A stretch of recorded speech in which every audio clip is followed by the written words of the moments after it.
A Day in the Life of an Underdog Election Campaign, Batangas City Edition. In one of our previous videos, we shone the spotlight on the 33-year-old Inares Dynasty in Rizal. Pero actually, may mga dinastiyang mas matatanda pa ron. Pumunta kami dito sa Batangas City kung saan ang mayor ng City Hall galing lang sa iisang pamilya in the last 37 years. Or since 1988. Oo, halos kasing tanda ng 1986 EDSA People Power Revolution o ng 1987 Constitution na in theory ay nagbabawal sa political dynasties. Ang mayor dito mula pa noong 2016 ay si Mayor Beverly Rose de Macuja. Ang ama niya ang yumaong si Eduardo de Macuja, ang una sa kanilang pamilya na naging alkalde ng bayang ito. Suma total, higit 2 dekada siyang namuno sa City Hall. In between, naging mayor din ang kanyang anak si Angelito de Macuja at asawang si Vilma de Macuja.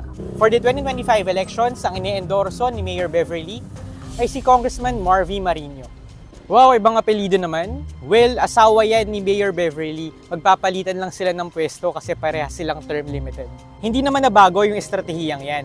Base sa research ng PCIJ, hindi bababa sa 67 na congressmen ang either tatakbo sa mas mataas na posisyon ngayong 2025 o sa kaso ni Congressman Marvy, makikipagpalit ng posisyon sa kamag-anak. Ngayong midterms, may mga nagnanais kalabanin ang mag-asawa at mga kaalyado nila sa ilalim ng Team EBD. Ito ay ang Team BBC o Bagong Batangas City. Ang mensahe nila sa mga Batanggenyo, sumubok naman daw ng bago. Ang leader nila ay si Clemente Berberabe, although take note, siya ay second cousin ng dating vice-alkalde ng syudad. Provincial President si Clemente ng Partido Federal ni Pangulong Marcos.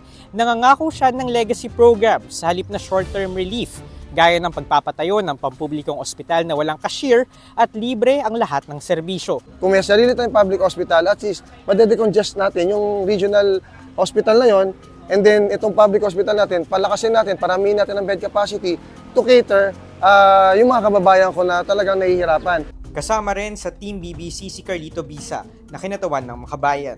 Isa po talaga mahalaga, maputol na po maputol na yung dynasty. Sila na po yung natusunod para pong naging family business na lang nila yung politika at parang pag-aari na nila yung gobyerno. Yung Team BBC allege na nahirapan daw silang kumuha ng permit to hold campaign rallies kaya nag-house to house na lang sila.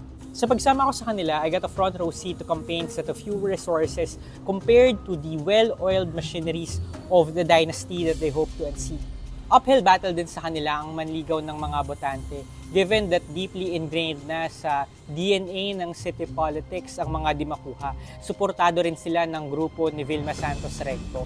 When I talked to random city residents, they said that the power couple of the city still has their support. Marvy Marino yung mag-asawa, si Mayora Beverly de Macuja yun. Sa congressman, baka si Ma'am dating Mayor Beverly. They are very approachable and siguro that's part of their charisma with their projects, with the programs that they implemented in the city. I could say that they are very close to the people. Ang sabi ng Team BBC, matutong sumugal. Kung hindi nasiyahan, edi itaboy pagkatapos ng 3 taon, pero tataya kaya sa kanila ang mga taga Batangas City, gayong iisang apelido lamang ang isinigaw ng kanilang mga balota sa nakalipas na halos 4 na dekada. Dwight De Leon, Rappler, Batangas.